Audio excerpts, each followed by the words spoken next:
Good afternoon. I'm Bill Mumma, and with Neva Goodwin, I'm co-director of the Global Development and Environment Institute. And I'm delighted to welcome you all here today. This is the 14th awarding of the Leontief Prize in economics. It is awarded for advancing the frontiers of economic thought. And it's named for Nobel Prize-winning economist Vasily Leontief, who was on the board of GDAE until his death in 1999. With these awards, GDAE seeks to recognize economists who combine innovative theoretical work, rigorous academic research, and real-world applications of their findings to the challenges of socially and environmentally sustainable development. Socially and environmentally sustainable development. This year's awards recognize two economists who have distinguished themselves over years of diligent and creative work to extend the frontiers of the economics in an area of great importance, inequality and well-being. I note that this is a field of increasing interest as there have been several events in the last few months. Everybody from NASA, imagine, the National Aeronautic and Space Administration, concluding that the two reasons for the collapse of civilizations has been, one, outpacing their resource base, and secondly, having an inequitable society. Brought straight to you by satellite from NASA. Or maybe it's the space station, I don't know. This afternoon we honor Angus Deaton and James K. Galbraith with this year's Leontief Prize. We are honored to have them here with us, and we look forward to their talks in just a few moments on the subject of health, inequality, and public policy. Let me just say a few words about the background of GDAE. It was founded in 1993 with the mission of promoting a better understanding of how societies can pursue their economic and community goals in an environmentally and socially sustainable manner. GDAE values its joint affiliations with the Graduate School of Arts and Sciences and with the Fletcher School of Law and Diplomacy. From the beginning, we understood that our interdisciplinary research could complement the work of Tufts' highly acclaimed economics department and those economists on the faculty at the Fletcher School, the Friedman School, and other programs at the university. The Institute works on economic theory and also develops educational materials, including textbooks and web-based materials, and some of these are available outside for you to see out in the mezzanine there, on globalization, agricultural development, and trade policy. So please visit those tables when you get a chance afterwards, and there will be the possibility that you can purchase some of those. And I will say this, although I have not actually consulted with the authors, they may be willing to actually sign your copy. GDAE has produced over 50 books in the 20 years. We're now in their 21st year in the 20 years that it has been in existence, and produced huge numbers of research articles as well. Finally, I'd like to thank our co-sponsors for this event, the Tufts Institute of the Environment, which fosters interdisciplinary research across all the schools at Tufts University on subjects related to the environment. Earlier today, we and the prize winners met with President Anthony Monaco, who unfortunately cannot be here at this particular time, and sends his best wishes and apologizes for not being able to be here. But we do have, one of the things that has impressed me in the 21 years that GDAE has been in existence is the support we've had from the administration at Tufts University. So now let me introduce my fellow co-director, Neva Goodwin, who is going to award the prizes and introduce the prize winners. Neva? Thank you, Bill.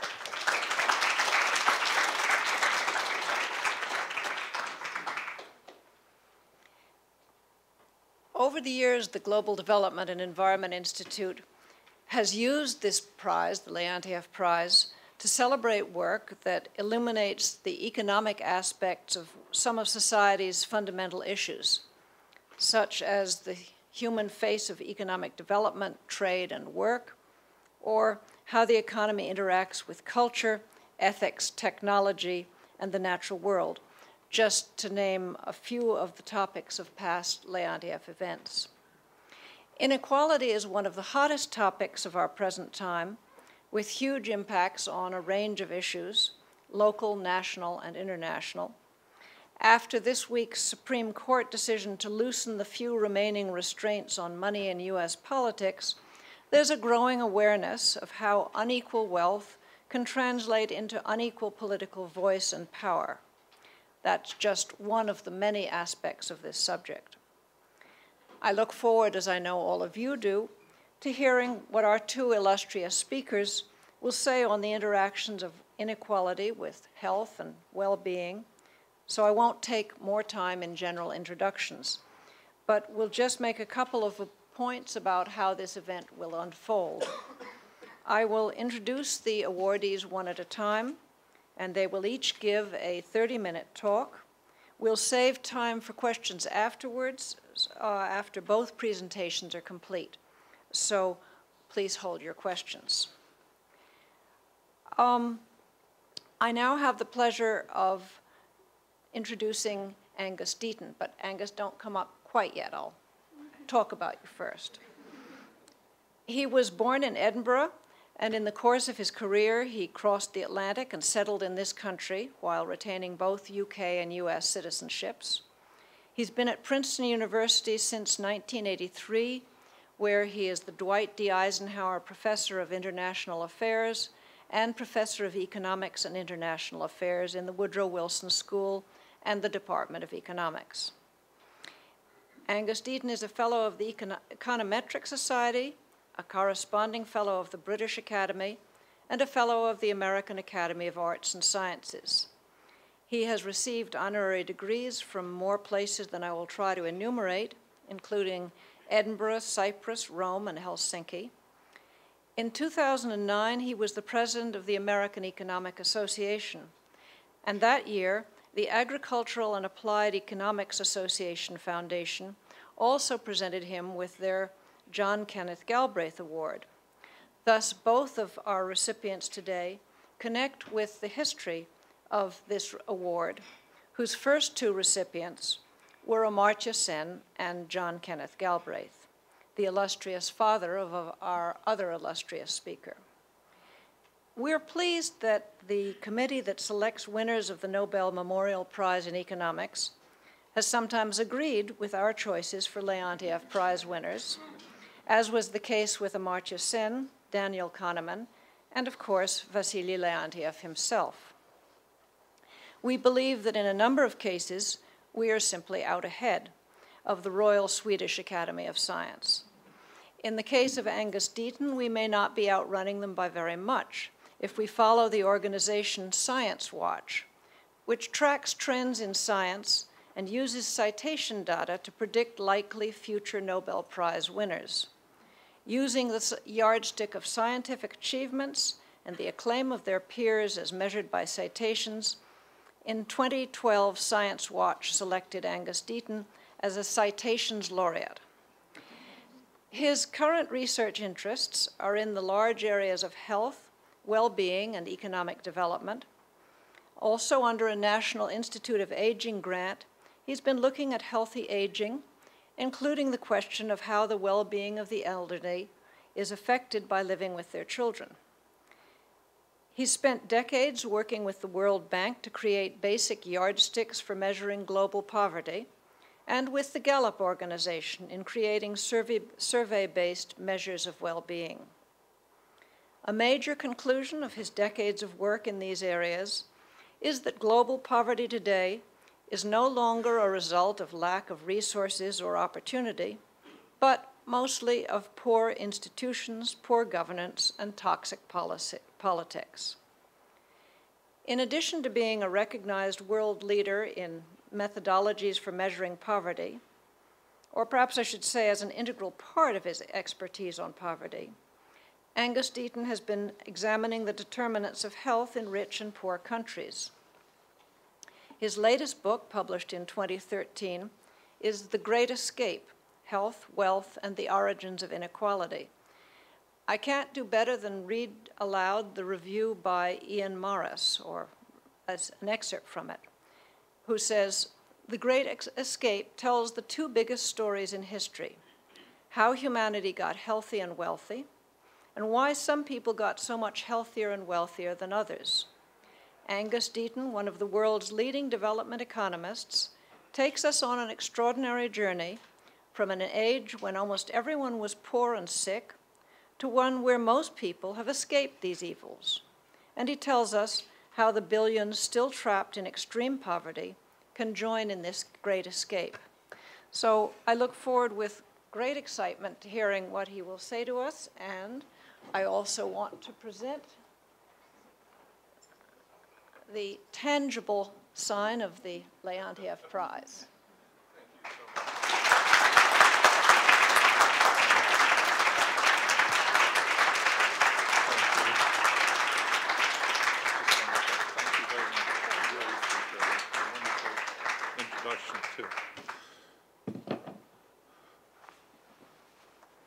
I think I have to turn the microphone on. Can you hear me? Wonderful. Let me try to settle myself here with emergency water supply and some notes. And I wanted just to start by saying thank you, in part for that wonderful and a little over-the-top introduction. You know, you do sit there and say, my God, are they talking about me? It doesn't sound very plausible sometimes. But also thank you for this wonderful award. And it's a real pleasure, absolutely delighted that my work is recognized in an award that bears the name of one of the great economists. And I'm delighted to be recognized along with Jamie Galbraith here, as well as the enormously distinguished list of previous awardees, among whom I count several very close friends. So this is a real pleasure. I did actually meet Wassily Leontief when I was a very young man. He lived until I was getting on in years too, but I knew him when I was in Cambridge, England, where he was a very close friend of my mentor, Richard Stone, who was one of those who worked on input-output analysis very early on and knew Wassily quite well. I went back the other day and read his presidential address from the American Economic Association, which is a sort of classic grumpy old man speech, though he wasn't so old when he gave it. He was very, he was concerned about a lot of things that he rightly was concerned about, I think, with the heavy use of mathematics in both theory and in econometrics. And he worried about the relative paucity of data in economics and thought we weren't doing enough to generate more economics. He recommended that economics be more like agricultural economics. And it's a vivid example of what he thought would be useful. And this is not in his presidential address, but I remember him saying this in Cambridge, and it really stayed with me for many years. He thought economists ought to work on coal mines, which was certainly better than economists working in coal mines, which was a sort of fashionable prescription around that time. Today, it's interesting to look back on that. I mean, most departments of agricultural economics either no longer exist or have changed their names. The availability of data is exploding. I saw a graph the other day in which it's exploding exponentially faster than computing power is exploding, which is interesting. So there's still enormous constraints on the handling of data, which are as bad or worse than they ever were. But you know, there's an important part of this in which Leontief, I think, was entirely right, which is a tremendous amount of work using both mathematics and statistics and this enormous volume of data, which he could not have dreamed of, in which the people who are doing the work don't trouble really to find out what it is they're working on or really make a serious attempt to understand the phenomenon. So I'm entirely with him on that. I also worry a lot about something that someone else I knew in Cambridge used to talk about, who was Joan Robinson. And she used to complain that American economics was an apologia for capitalism, another phrase that has stayed with me over the years. I think economics in America has changed immeasurably in the last 20 or 30 years, largely because they have an enormous influx of economists from outside the United States, bringing very different values, different political beliefs, different ways of thinking about the world into American academia. And it's not much remarked on, but I think enormous influx, just in the same way that refugees from Europe before the Second World War changed many fields of endeavor in the United States. I think economics has changed enormously because of these people. But nevertheless, there's no lack of economists today who are only too delighted to defend the excesses of modern American inequality, arguing typically in a way that seems to me incomprehensible, that somehow it's really good for all of us. I understand it's good for some of us. In thinking about what I would talk about today, I do what I always do, which is I first think about what am I working on now and what am I really excited about. And I thought, okay, I'm going to give a talk about multilateral Tornquist purchasing power parity indices and how to calculate their standard errors and the effect of that on the measurement of global poverty and global inequality. Now, perhaps not, but I can assure you that's a really fascinating topic. And if you give me a couple of hours, I could probably mildly entertain you with that. But instead, I decided that was not such a great topic. And so I thought I would start by talking a little bit about my father, whose life figures in the preface of my book, The Great Escape, and whose life actually illustrates many of the themes that I'm concerned with in that book. So I'm not really going to tell you childhood stories. I'm going to tell you sort of roughly what happened to him and how it links together with my view of the world. My father, his name was Leslie, was born in a mining village in the West Yorkshire coalfield, back to coal mines again, in a village called Thurcroft in 1918. Thurcroft is a very, very, or was, I haven't been there for many years, a very, very tough mining town with all the pathologies that often went with mining towns. For those of you who know your D.H. Lawrence, it was a little ways away, but not so very different. His grandparents, who actually I knew, had moved from Lincolnshire in the late 19th century, where they were agricultural laborers, and thought of the coal fields as a major opportunity for bettering their lives. And the West Yorkshire coalfield was being developed at that time, and they moved from agriculture into the mines, hoping to improve their lives. And I think they felt to the end of their lives that they had succeeded in doing that. So my father was born in 1918. The first hazard he faced as a newborn child was the influenza epidemic, which killed about 250,000 people in England in that year. And he survived that. He also survived to be a 5-year-old, which of course most children born in England in 1918 did survive to. But if you actually look back at the mortality figures for England in 1918, the childhood mortality was a 1 in 10, which is about the average for sub-Saharan Africa today. Now, of course, the Yorkshire coalfield was not what you'd call a wealthy community, certainly by modern standards, and was way wealthier than the median income of sub-Saharan Africa today. And that illustrates, for me, one of the major themes of the book, that health inequality does not have to mirror income inequality, that the catching up in health has not had to wait for the catching up in income, since sub-Saharan Africa, bad as it is around where England was in 1918. If you skip forward a generation, even when I was born in Edinburgh, in Scotland in 1945, life expectancy in Edinburgh, in Scotland at least, I don't know the numbers for Edinburgh, was lower than it is in India today. So once again, India, which had much lower income now than Scotland did in 1945, has achieved much better health. Talk a little bit about education. My father could not go to high school. The mine schools in Yorkshire in those days were mine schools. I mean, they were generating kids who would go down the mine. They were not generating academics or kids who had any real future beyond the mines. And in the high school in those days, or in the middle school as it would be here, one child per year was allowed to go on to high school.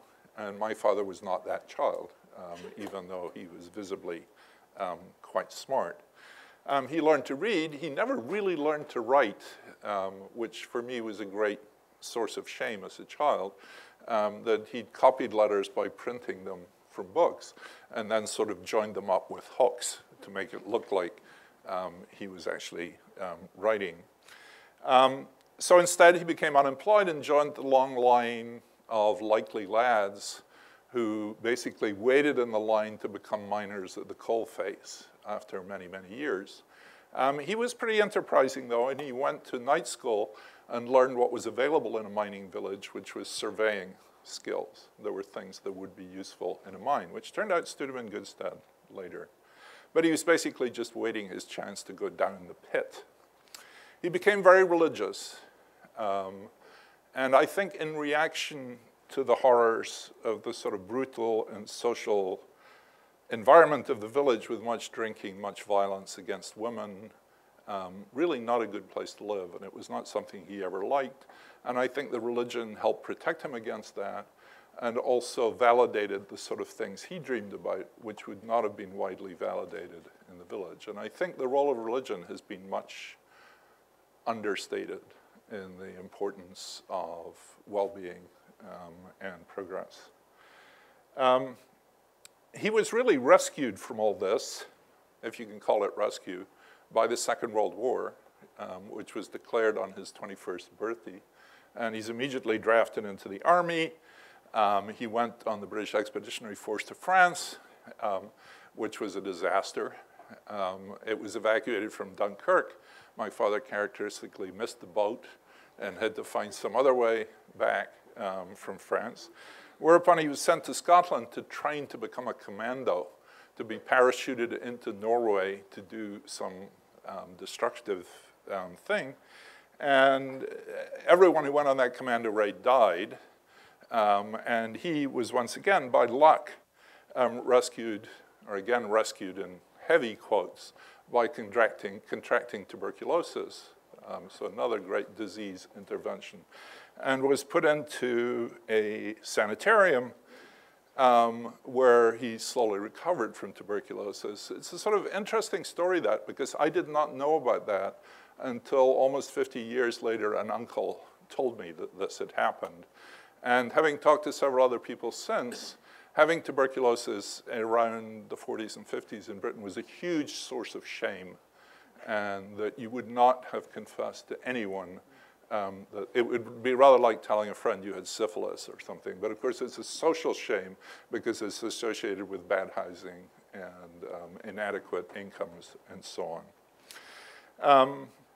On his release, the war was still on. The labor market was easy because all the men were off fighting. And he got a job as an office boy in the city of Edinburgh with a firm of civil engineers. He learned on the job. He went to night school at what is now the Heriot-Watt University and was just a night school then. He eventually qualified after 12 very hard years. He qualified as a civil engineer. The vice chancellor of now the Heriot-Watt University is someone I know, and he dug out and sent me my father's grades. Even allowing for the fact that that was in the days before grade inflation, he had a very, very hard time, but stuck to it and eventually got through. And he became a water supply engineer in the beautiful border country of Scotland, where my mother's family had come from, in Sir Walter Scott country.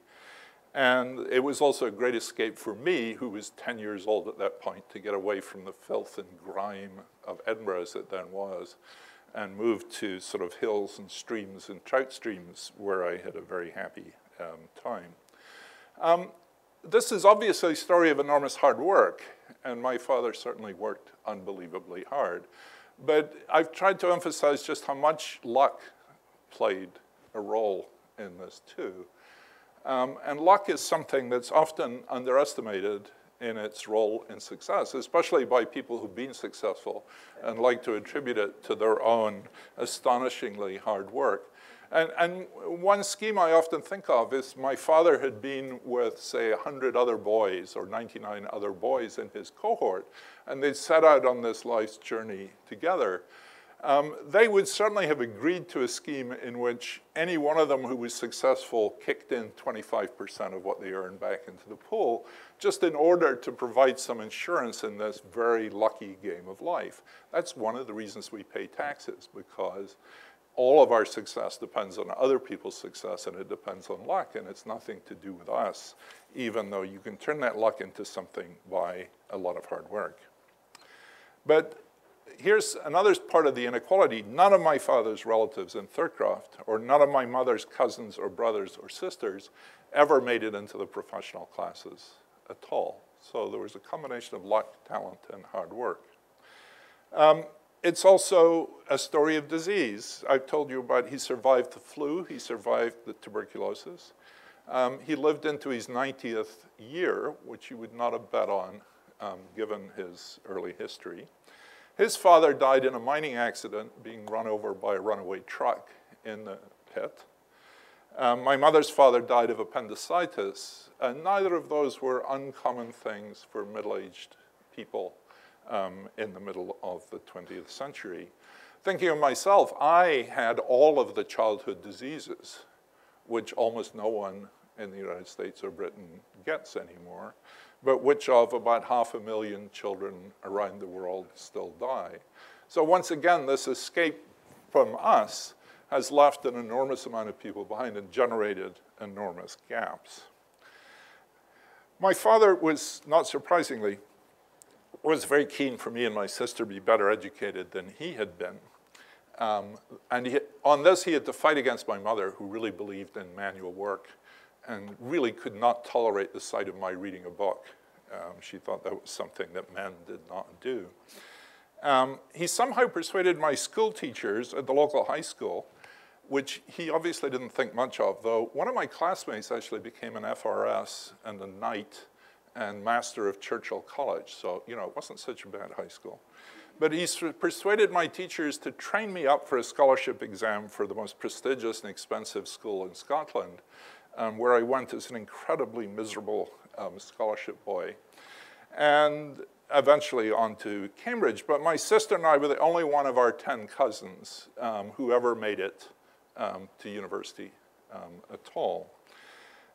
Later, you know, I made my own emigration to the United States, a sort of refugee from Mrs. Thatcher, who was demolishing the university I was working in at that point.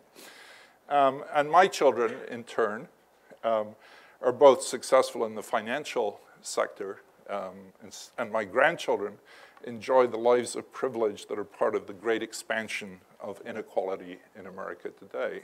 There's something to be said for having grandchildren in the top 1% of 1% of 1%, so you get some idea of what it looks like up there. And if you look at my grandchildren's life expectancy, a really good guess is that they'll be alive on their 100th birthday. And, you know, there's sort of been enormous progress in that too. So the great escape of my book, is about the millions of such escapes that have happened around the world since sustained improvement began to happen about 250 years ago, more or less parallel in income and health. I mean, that's a great exaggeration, but, and why and how that happened in the now rich countries and in still poor countries is what that book is about. It's also about the enormous inequalities that were the automatic byproduct of that progress. One of the metaphors of the book, of course, is the Steve McQueen movie, in which, you see, I get these nods, and all these nods come from people over a certain age, you know. Beneath that age, no one has any idea what I'm talking about at all. And that was a sort of iconic movie for people of my age. It's about escapees, British and American, in a prisoner of war camp in Germany, and they'd all been successful escapees before, and they're locked up in this very hard place, and of course it's their duty to get out. So there's enormous ingenuity involved in digging tunnels, and they get out through the tunnels, and hundreds, a couple of hundred of them actually got out through the tunnels, though very few of them actually made it home, which I may come back to. Anyway, so if you think of that movie, the movie is about the Great Escape. It's not about the Great Left Behind. But there was a Great Left Behind, and most of the people didn't get out. And, so the escape, which is, of course, a wonderful thing and a great product of human ingenuity under very difficult circumstances, also generated great inequalities. So for me, I mean, the controversies and problems start not there. I mean, it's obviously a good idea for some people to escape, but really what happens next and what the inequality that's generated by this actually does. And, a lot of the book is about that in the United States today and around the world. So let me talk briefly about the two sides of inequality and what I think of as largely the bright side and largely the dark side. And I think one has to think very carefully about both of those. The first, which has been heavily emphasized by many economists, the good side, is the incentives that inequality creates for the people who've not escaped to follow behind those who have escaped. So if you think of the people left behind in the prisoner of war camp, they now know that it's possible to get out. And a lot of the techniques that had been forged in the attempt to get out, literally forging documents and all that sort of stuff, is common knowledge which is left behind too and would help other people escape. A lot of that works in health too. The improvements in health that came with the British Enlightenment in 18th century Britain largely accrued to the very rich. The king was the first to inoculate his children for smallpox, for example. He wasn't quite the first because he took a bunch of vagabond children, or so-called vagabond children, inoculated them first, and some prisoners who were condemned. It's interesting that for many of you here, I'm sure, who faced human subjects committees, will know that children and prisoners are exactly the two groups that you're not allowed to play with, but I guess King George didn't bother about such niceties. They survived, and then the princes and princesses were inoculated and survived. And you can see there's a bunch of other techniques which I talk about in the book, which were largely new then, and which were very expensive when they first appeared, accrued first to the rich. But by 1800, vaccination had been invented, and smallpox inoculation or vaccination was becoming pretty much universal. And so you get this enormous inequality at the beginning, but that enormous inequality is actually, you have to wait a while, but it's a harbinger of good things to come. I think much of modern progress in health is sort of like that not everyone gets it at first, but pretty quickly it spreads, though not everything. And I'll talk a little bit about that. Economists are very fond of talking about skill-based technical progress. That creates inequality, but it also creates incentives for people to go to school. And people do accept those incentives and go to school, and all of that is part of the good thing. But if you think of that and think of the health thing, there are also people who don't have the abilities or skills to go to school and benefit from them, and they're going to be much more relatively worse off now than they were before, and that inequality is a problem. I mean, Americans have known, at least since 1964, and probably before that, that smoking was really bad for your health, but we've still got now You know, and in 1964, physicians and other professional people smoked just as much as everybody else did. Now you find it pretty hard-pressed to find a physician that smokes, or many professional people who smoke. But many poor Americans still smoke, and we don't fully understand why that is the case or what to do about it. So even this relatively benevolent inequality has things that don't leave you quite so comfortable. But it's not as bad as what I think of as the direct side itself. And I think of the dark side as being when those who have escaped sort of fill in the tunnels behind them or pull up the ladders behind them and prevent other people from making that escape. You can get your metaphors a little muddled here, but let's stay with that. So just let me list a few of those. Growth surely depends on creative destruction. And the generations of previous generations of entrepreneurs who've created destruction in their time and done well, or scared kings and scared emperors, to take some historical examples, or those who can buy regulations to ban the new technologies that come along, will often try very hard to do so. And so there's always a danger from the previous generation of successful people to use their inequality to stop other people coming along behind. I worry about the inequality in the US today reflecting private returns that are far in excess of social returns, which in many cases are almost certainly negative. One might have thought this was unjust, which it is, but a better argument, I think, is just a gross misallocation of talent, especially into finance and especially into healthcare, where we're spending way, way too much relative to any benefits we're getting from it. Mansur Olson many years ago wrote about free riding between groups who get together and undermine growth in their narrow self-interest. That seems to me very important still. And the concern which Neva talked about in her introduction, that politics is bought by the rich, or there's differential access to politics by the rich. It's a very good example of, I think, something that economists always, not always, but very, very often get wrong, is we're all brought up to believe in Pareto optimality, that if someone gets better off and no one gets worse off, the world is a better place. That seems to me absolutely correct. But if it's applied only to money, it's absolutely wrong. Because if the rich get richer and I don't get any more money, but the rich then undermine my health care or my education, that is not a Pareto improvement, or they undermine my access to democracy. So economists have looked at income inequality purely in income terms and said this is a Pareto improvement, you know, unless you're just jealous or something. But it's not, and it's not. So everything hinges on whether you think, to what extent you think this, these social and private returns are different, and what extent you think inequality itself undermines the political process. And it can even be self-reinforcing. If the rich get to write the rules all the time, then we really do have, I think, a serious problem.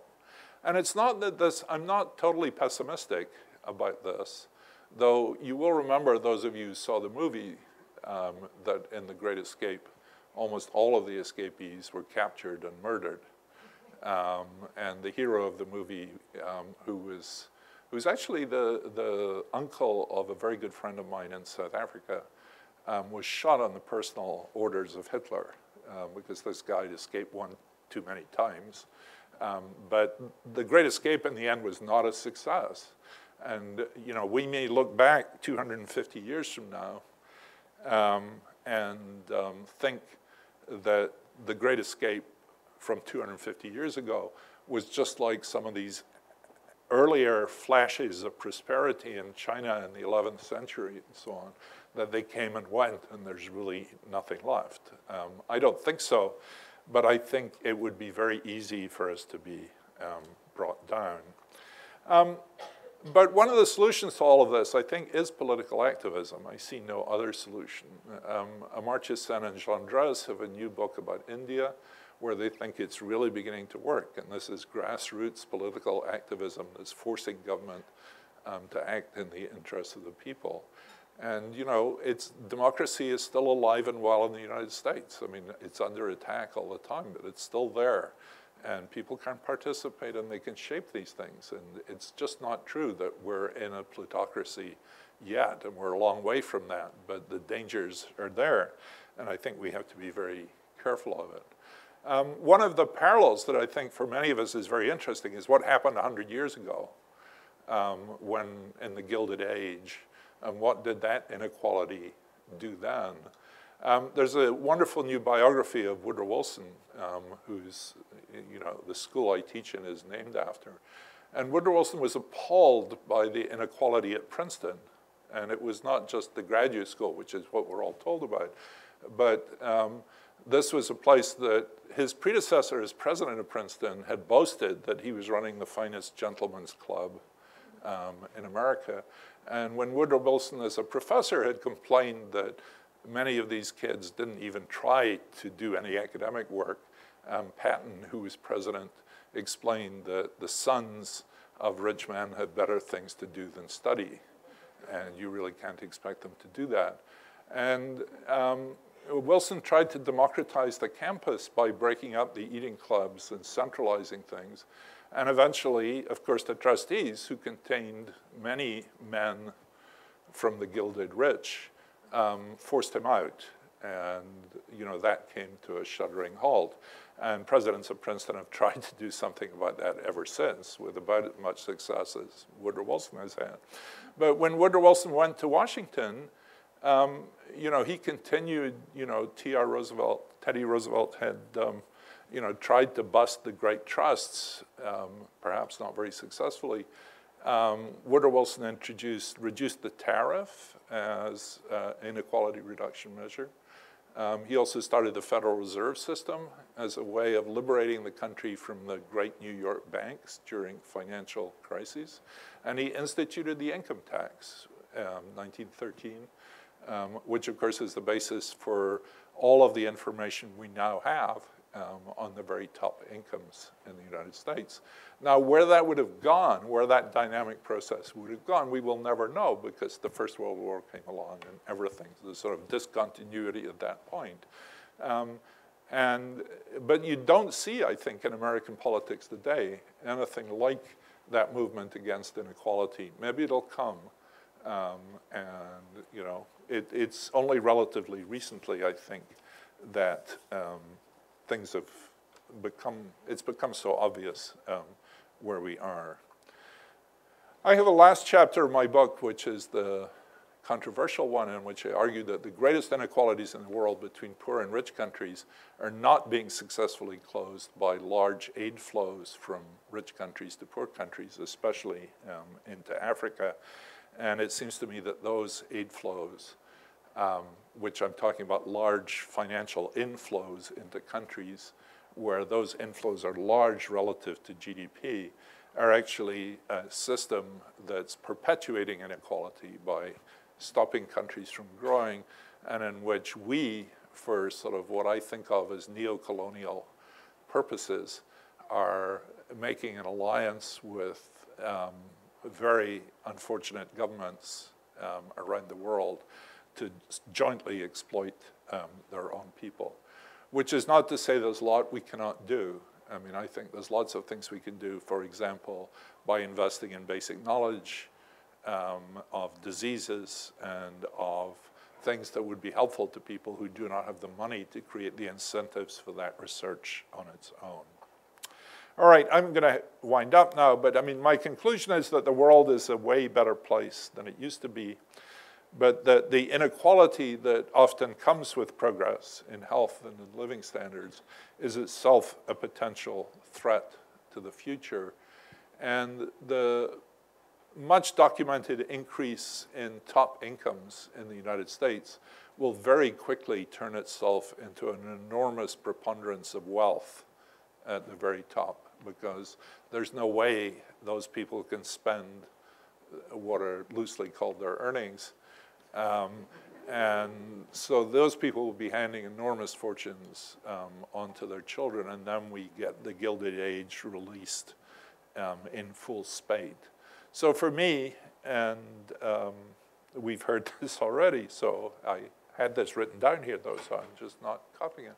I think climate change and inequality are really the two great threats to our future, and that they could really bring the fruits of the Enlightenment to a shuddering halt. Thank you very much.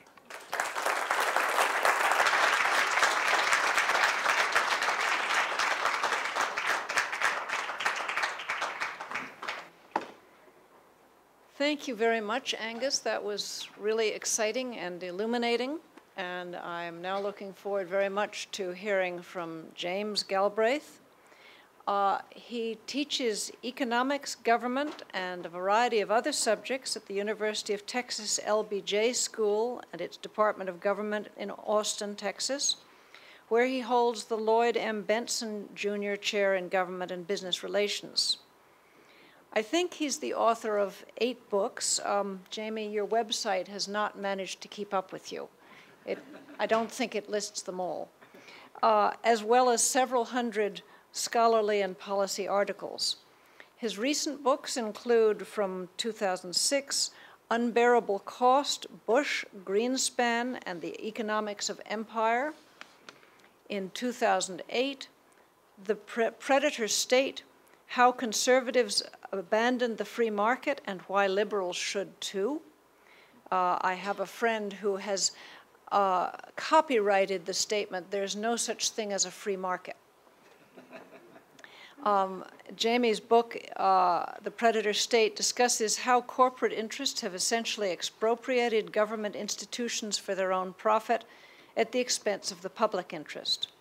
His latest book, Inequality and Instability, a study of the world economy just before the Great Crisis, concludes that the dominant factor in explaining increasing inequality is the growth of the financial sector, and that deliberate policies were enacted to permit, even to encourage, that growth. Jamie runs the University of Texas Inequality Project, a research group concerned with measuring and explaining movements of inequality in wages and earnings, and patterns of industrial change around the world. This project works with Economists for Peace and Security, a very interesting organization of which Jamie has for a long time been the chair, and also with the Levy Economics Institute at Bard College, another organization that's been pushing on the boundaries of economic understanding. Jamie received a PhD in economics from Yale in 1981 and also studied economics as a Marshall Scholar at King's College, Cambridge. He held a Fulbright Distinguished Visiting Lectureship in China in the summer of 2001 and was named a Carnegie Scholar in 2003. His recent research has focused on the measurement and understanding of inequality in the world economy, while his policy writing ranges from monetary policy to the examination of warfare with forays into politics and history. No one likes to be put in a box. Wikipedia lists Jamie as a post-Keynesian. He may disagree with that, and there are doubtless also political economists who would want to claim him as one of them. After all, from 1981 to 82, he served on the staff of the U.S. Congress, including as executive director of the Joint Economic Committee, which is pretty political. He also writes a column on economics and political issues for Mother Jones and contributes occasionally to the American Prospect, The Nation, the Texas Observer, and to the op-ed pages of major newspapers. He does not hold back on his opinions, both economic and political, and also, I would say, deeply humanitarian. Jamie, we are looking forward to hearing from you and very proud to give you the Leontief Award of this year.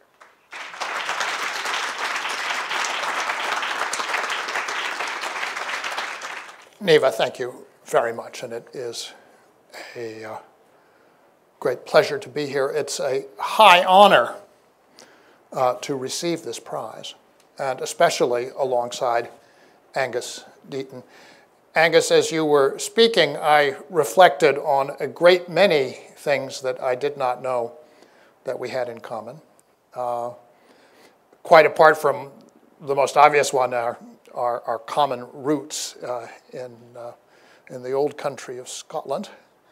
But my father, too, contracted and survived tuberculosis in his youth in Canada. He was, as Vasily Leontief would have approved, an agricultural economist. And he made the Great Escape.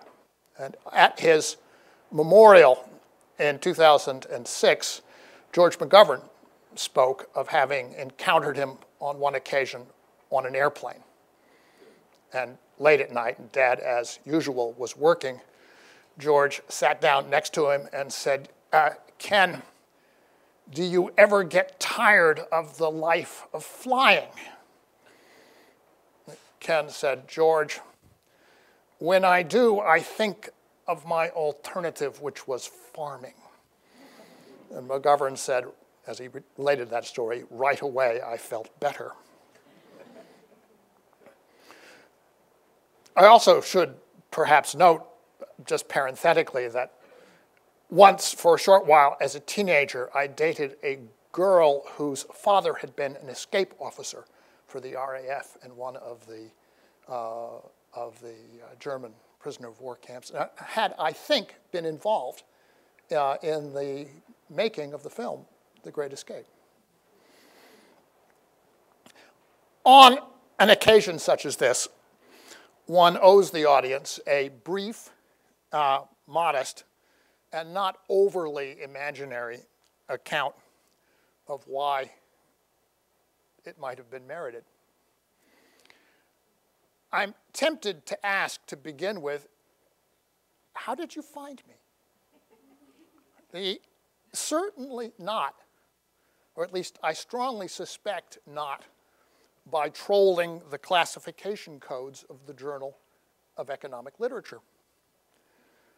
The subject on which I work, which is roughly the macroeconomics of inequality at the world scale, doesn't even exist so far as the classification schemes of economic literature are concerned. To the profession, inequality is a topic for markets. It is substantially about supply and demand, skills on one side, education on the other. I don't think so. And Robert, Lucas, and I do not agree on much. We do agree that the distinction between macro and microeconomics is an artificial one which should be abolished. Our slight difference of view is over which of the two branches should be thrown out in favor of the other. A second difficulty that you may have faced has to do with the status hierarchies in economics. What I do is roughly the policy implications of exploratory data analysis, which ranks, and I think Angus will confirm this, at the bottom of the status hierarchies of our profession, roughly alongside the rereading of the great works of John R. Commons and Henry George.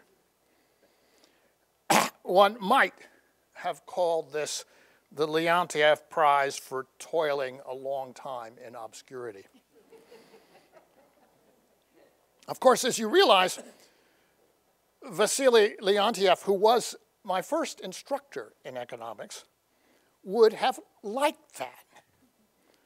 On the first day of class, this would have been in 1970, I believe, I remember vividly a large poster full of numbers under the heading, "The Economy of the United States."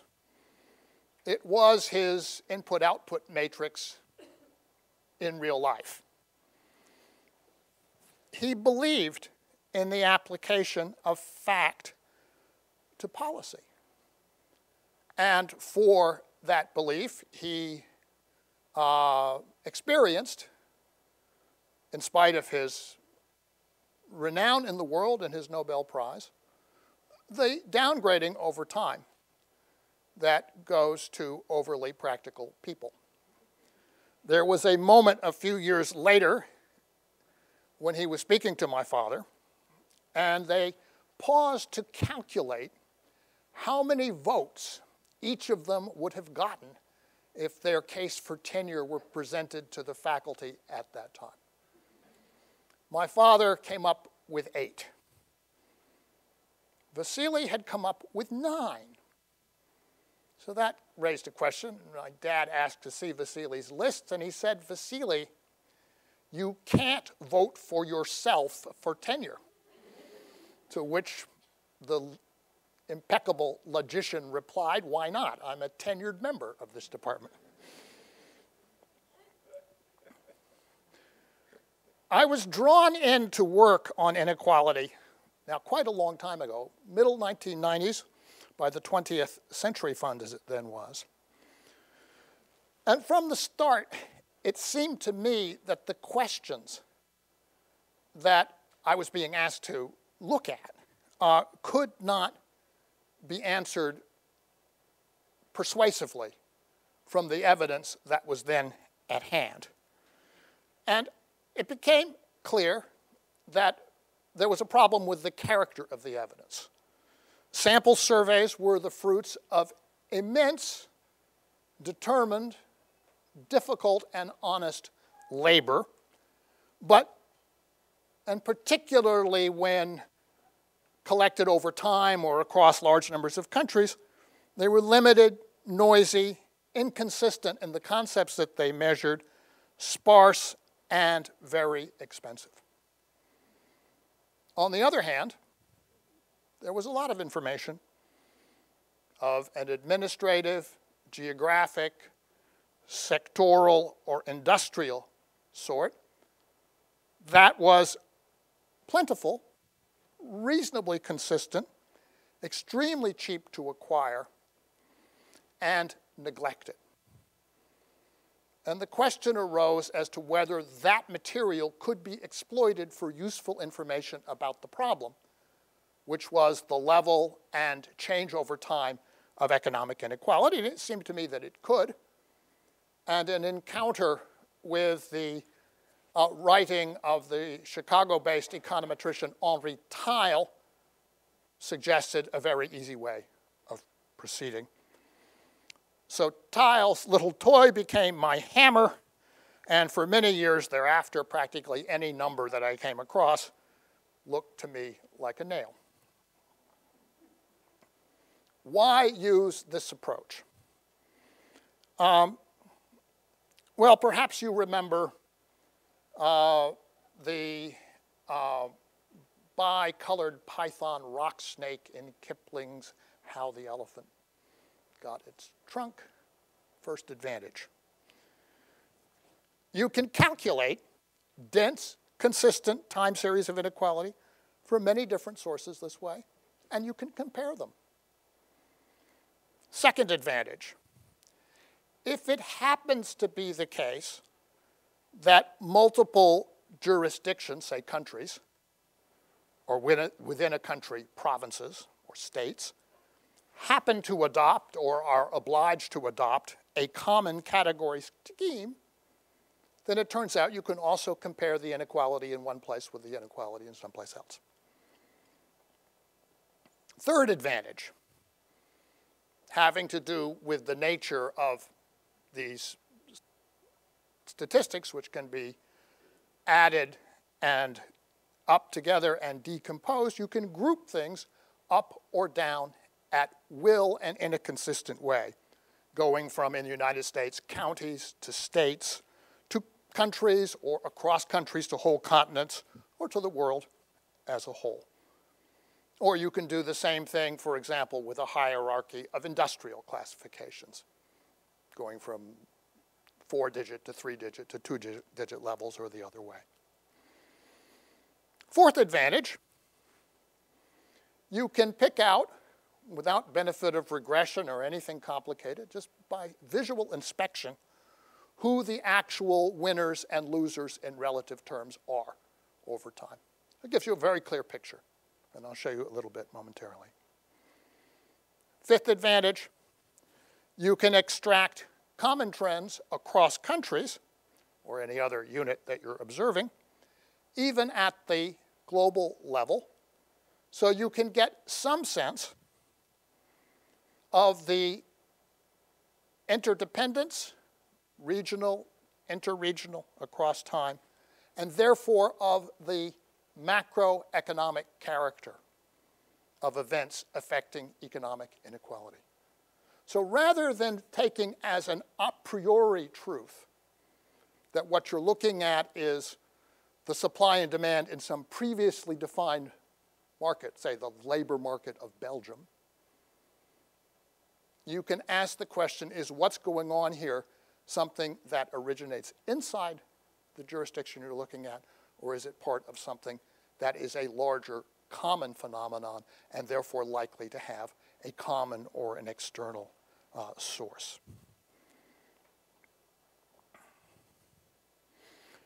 And the sixth advantage, which I will come to now, is that you can take these measures, which are not easy to interpret as pure numbers. They're only really meaningful in comparative sense, in a contrasting framework.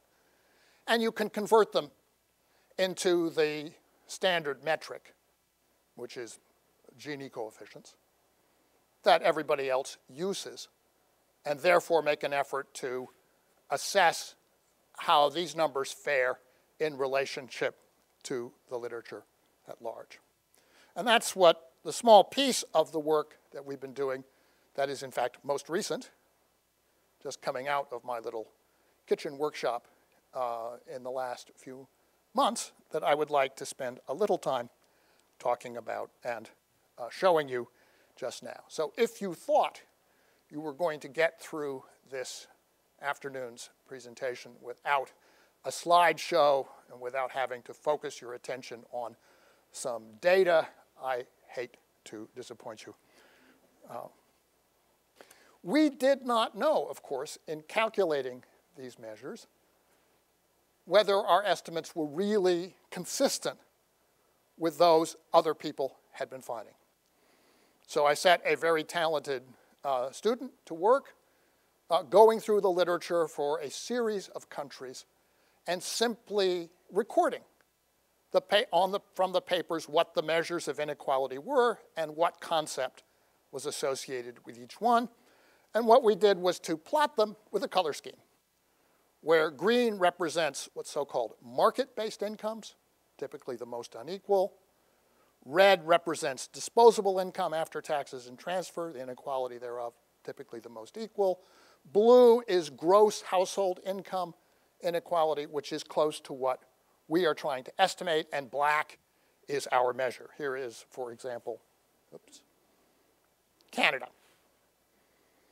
And you can see, just as I have said, the red numbers, which can be quite diverse according to studies and differences of concepts and sources, tend to lie at the bottom of the graph. The green numbers tend to lie at the top, the blue in the middle. And I'm happy to report that our estimate for this particular case is not only consistent in trends with the other series, but lies roughly where we hoped it would in the range of other gross household income inequality measures. It should strike you as quite remarkable that anybody faced with a literature like this could say something like, according to the World Bank, the Gini coefficient for Canada is X. An utterly meaningless statement which could represent anything across the range of roughly 25 to roughly 50, right? Unless you're clear about what it is you're speaking of. Here's a similar chart for a very small, very disciplined, orderly country, namely Denmark. These are just taken from the published literature in economics with our measure, which again happily falls relatively close to other consistent measures and in the middle of the range. Here it is for Germany. again, the same story, and I have a bunch of them, so there's no real point in dwelling on them in individual detail. They all tell approximately the same story. This is moving away from the best-known countries, the Czech Republic, relatively egalitarian country where the inequality shifted dramatically after 1991, 1989. Russia, a similar story following the collapse of the Soviet Union. And well-known cases, heavily studied cases, the United Kingdom and the United States. Our measures are, I should say, pretty good for countries where incomes are primarily dominated by earnings.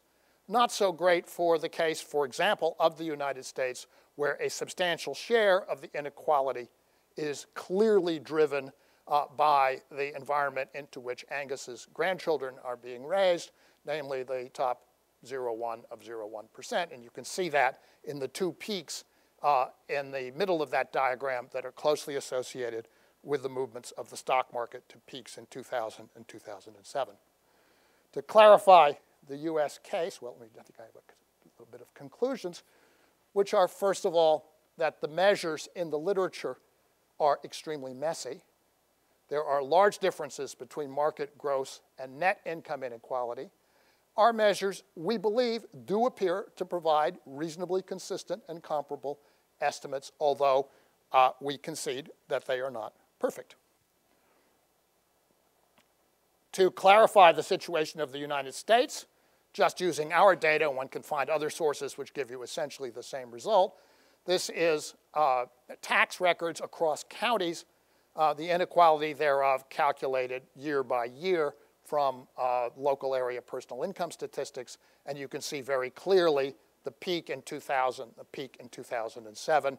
I'm quite confident that when we have data going to the next stock market peak, you'll see yet another tooth in the sawtooth pattern that has emerged.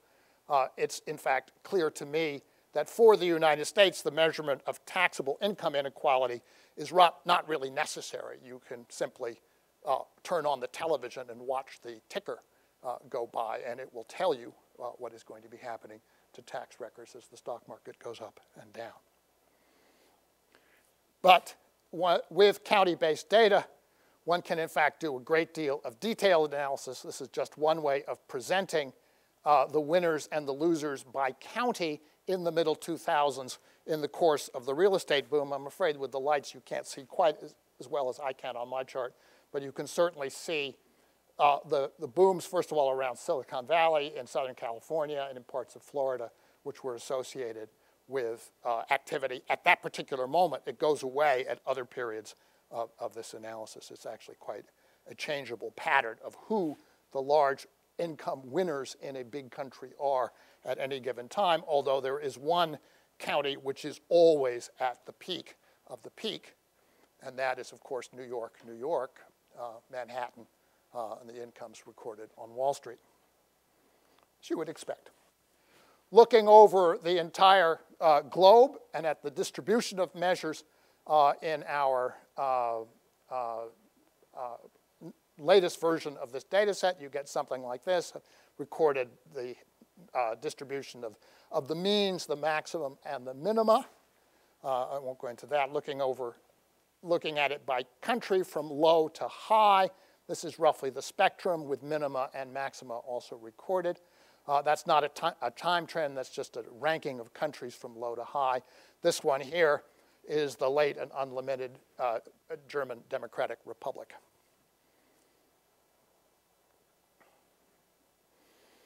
And just looking at the measures across time, I give you the changes at different percentiles of the distribution, the minimum going up from the bottom, the minimum, the bottom 10%, the 25th percentile, the mean, the 75th, the 90th, and the maximum.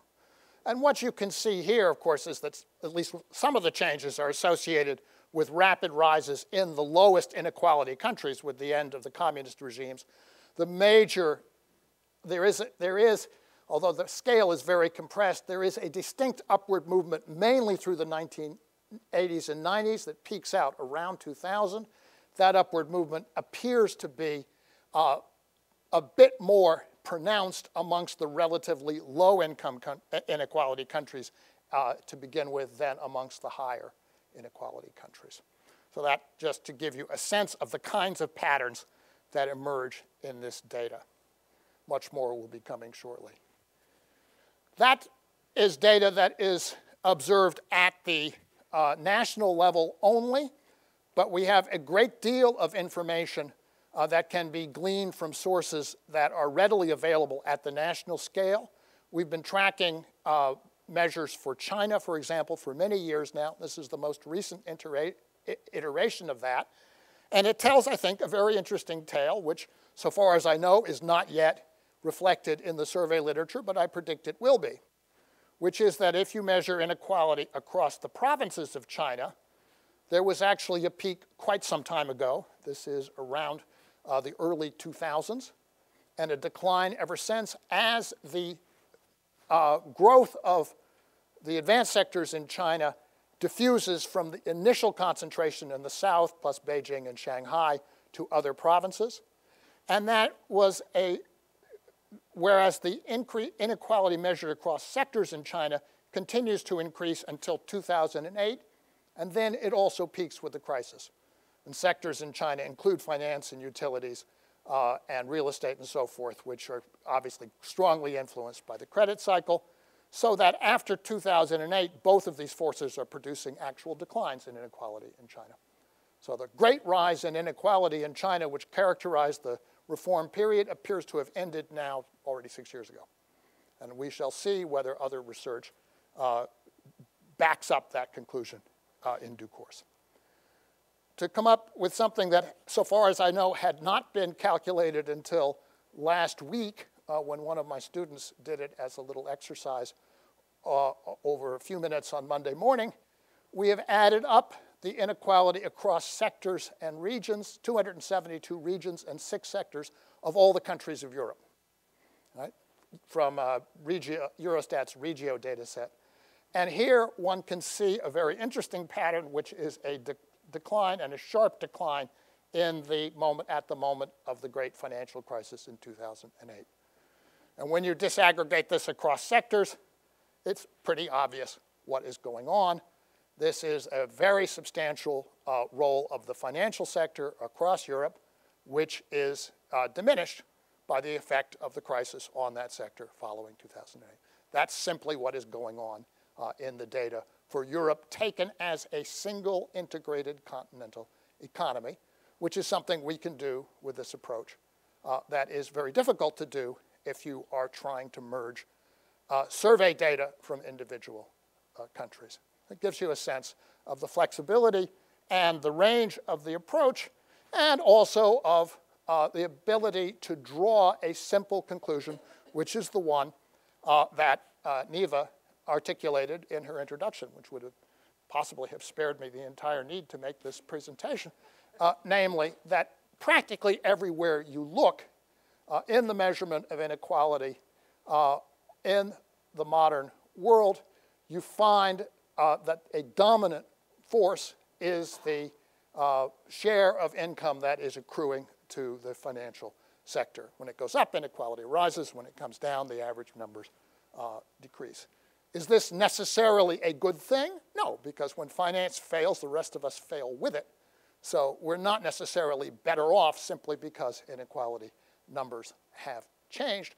But at the same time, it seems to me reasonable to conclude that relying on the financial sector to be the engine of prosperity produces at least 2 major difficulties. One of them is that matters become intrinsically unstable because the financial sector is not an enduring source of prosperity. That which goes up in the financial sector typically comes down with a crashing thud in due course, causing a lot of damage when it does. And secondly, so long as this single sector has such a dominant role in the distribution of income, you have a phenomenon where certain places and certain people are extraordinarily rich in comparison to all the others. And here's a little illustration of that for the case of Europe, where the tile statistic is being broken up into its components, and you can see the contribution to inequality across all 272 sectors in the continent of just two places, the inner city of London and the town of Paris, which, if you have been there, and certainly if you have been on the real estate market there, you will not be in the least surprised to learn. So it's a way, in some sense, of getting a photographic picture of some of the major features of the world in which we presently live, and I think also of coming to some reasonable conclusions about the precautionary steps that we should be taking, both to provide, as Angus, I think, very accurately and incisively said, more effective and comprehensive systems of social insurance for people who are vulnerable under present conditions, and also a degree of control and stabilization over what will otherwise be a very dangerous commitment to the caprices of the financial sector. Thank you very much, and once again, let me say what an honor and privilege it is to be here today.